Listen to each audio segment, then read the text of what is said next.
Hello everyone, I'm meteorologist Charlie Ironmonger. We have got activity in the tropics, 2 hurricanes that will be impacting us here in eastern North Carolina over really the next 72 hours. Everything calms down after that. But right now, our big concern, of course, is our beaches. Today is a first alert weather day because of the wave energy that Hurricane Franklin is pushing up towards our coastline.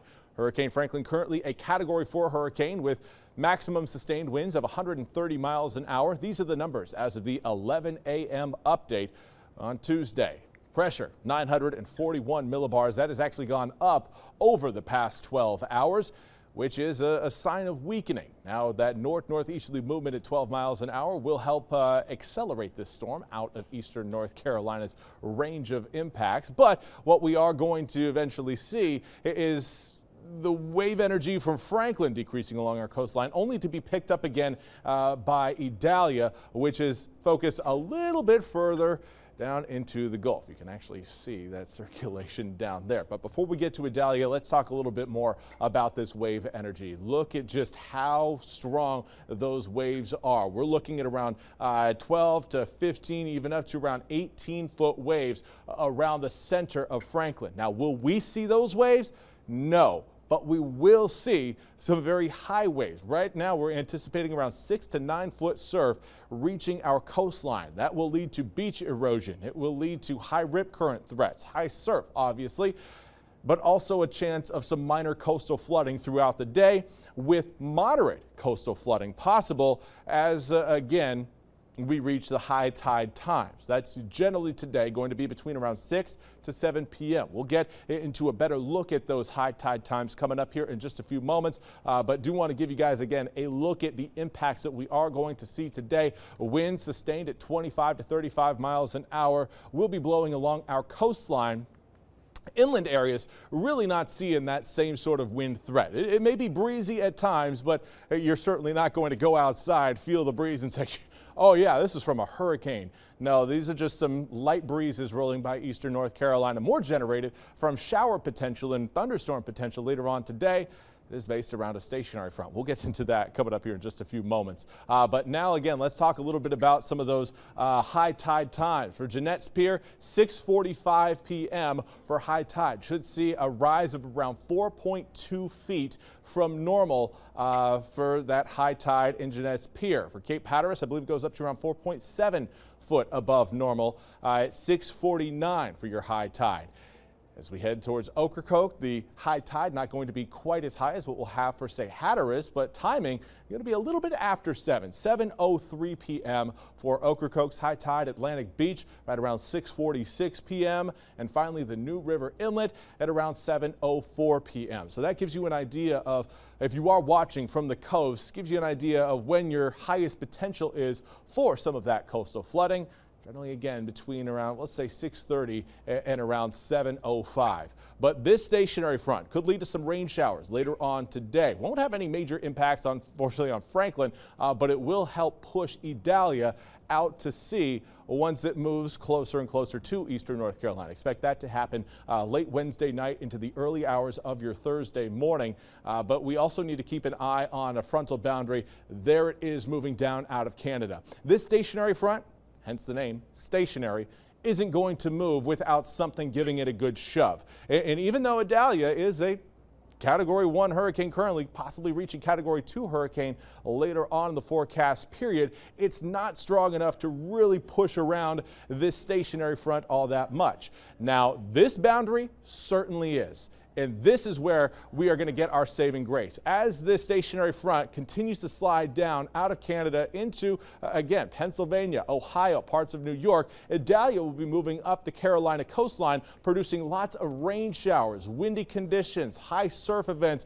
for all coastal Carolina areas. We're talking South Carolina as well as eastern North Carolina. But then this frontal boundary starts to move southward. That's going to push everything out to sea. This is the positive sign that we are looking for to clear Idalia from eastern North Carolina at a faster rate than what would happen if that front had not been there. But a lot of rain is still expected to come with Idalia, currently a Category 1 hurricane as of the 11 a.m. update again on Tuesday. Northerly movement at 14 miles an hour. Pressure at 976 millibars. So in terms of your track, for those of you who do keep an eye on some of those extended long-range models, you have seen Idalia do some crazy things.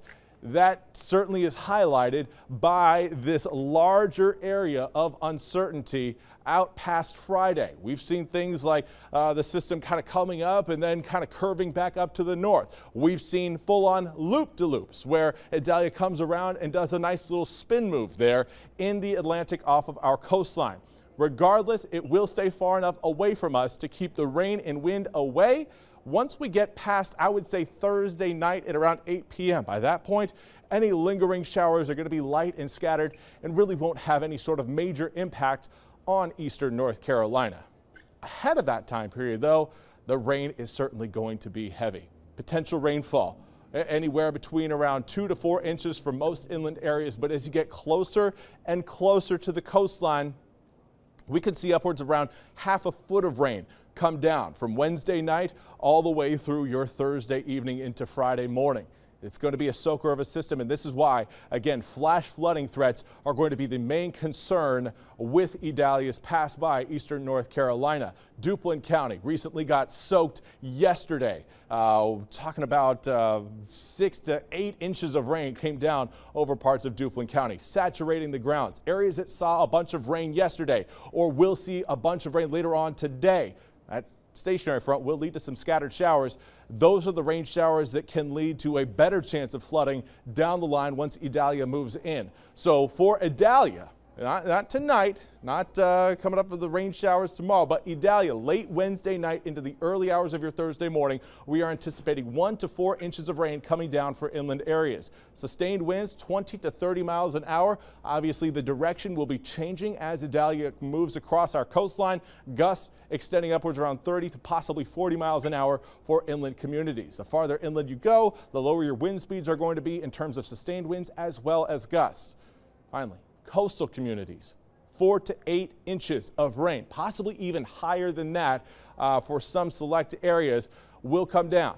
Sustained winds 30 to 40 miles an hour with gusts reaching from 40 to 50 miles an hour, particularly strong along the Outer Banks as well as areas around Cape Lookout. Surf at 6 to 10 feet will result in, again, not only rip currents that are at a high level, high surf advisory, but also seeing a potential for, again, some minor coastal flooding.